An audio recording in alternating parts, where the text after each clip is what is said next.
تابعی بزرگ حضرت سیدنا حسن بصری رحمت اللہ تعالی علیہ اپنے گھر کے دروازے پر تشریف فرما تھے کہ وہاں سے ایک جنازہ گزرا. آپ بھی اٹھے اور جنازے کے پیچھے چل دیے. جنازے کے پیچھے ایک چھوٹی بچی زارو کتار روتے ہوئے دوڑتی بھی چلی جا رہی تھی. وہ کہہ رہی تھی اے بابا جان آج مجھ پر وہ وقت آیا ہے کہ پہلے کبھی نہ آیا تھا. حضرت سیدنا حسن بصری رحمت اللہ تعالی علیہ نے جب یہ درد بھری آواز سنی تو آنکھیں اشک بار دل بے قرار ہو گیا. دستے شفقت اس بچی کے سر پر پھیر کر فرمایا بیٹی تم پر نہیں تمہارے مرحوم بابا جان پر وہ وقت آیا ہے جو آج سے پہلے کسی پر نہ آیا تھا. دوسرے دن آپ نے اس چھوٹی بچی کو دیکھا کہ آنسو بہاتی قبرستان کی طرف جا رہی ہے. حضرت سیدنا حسن بصری بھی حصول عبرت کے لیے اس کے پیچھے پیچھے چل دیے. قبرستان پہنچ کر وہ چھوٹی بچی اپنے والد مرحوم کی قبر سے لپٹ گئی. حضرت سیدنا حسن بصری رحمت اللہ تعالی علیہ ایک جھاڑی کے پیچھے چھپ گئے. وہ چھوٹی بچی اپنے رخسار مٹی پر رکھ کر رو رو کر کہنے لگی اے بابا جان آپ نے اندھیرے میں چراغ اور غم خار کے بغیر قبر کی پہلی رات کیسے گزاری؟ اے بابا جان کل رات تو میں نے گھر میں آپ کے لیے چراغ جلایا تھا, آج رات قبر میں چراغ کس نے روشن کیا ہوگا؟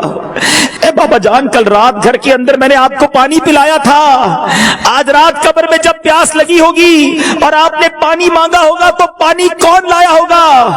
بابا جان کل رات تو آپ جب مجھے پکارتے تھے میں آ جاتی تھی, آج رات قبر میں آپ نے کسے پکارا ہوگا اور پکار سن کر کون آیا ہوگا؟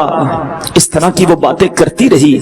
حضرت حسن بصری اس بچی کے قریب آئے, آپ بھی اشک بار ہو گئے اور فرمایا اے بیٹی اس طرح نہیں بلکہ یوں کہو کہ بابا جان دفن کرتے وقت آپ کا چہرہ قبلہ رخ کیا گیا تھا کہ آپ بھی ابھی بھی اسی حالت پر ہیں, یہ چہرہ دوسری طرف پھیر دیا گیا ہے.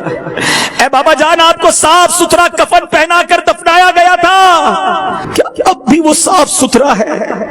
اے بابا جان آپ کو قبر میں صحیح سالم بدن کے ساتھ اتارا گیا تھا, کیا اب بھی جسم سلامت ہے یا کیڑوں نے کھا لیا ہے؟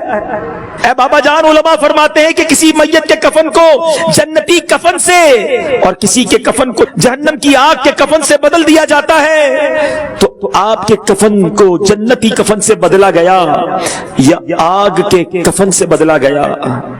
اللہ اکبر. حضرت سیدنا حسن بصری کی یہ باتیں سن کر وہ بچی عرض گزار ہوئی اے میرے سردار آپ کی نصیحت آموز کلمات نے مجھے خواب غفلت سے بیدار کر دیا. اس کے بعد وہ روتی ہوئی سیدنا حسن بصری کے ساتھ واپس لوٹ آئی. آنکھیں رو رو کے سو جانے والے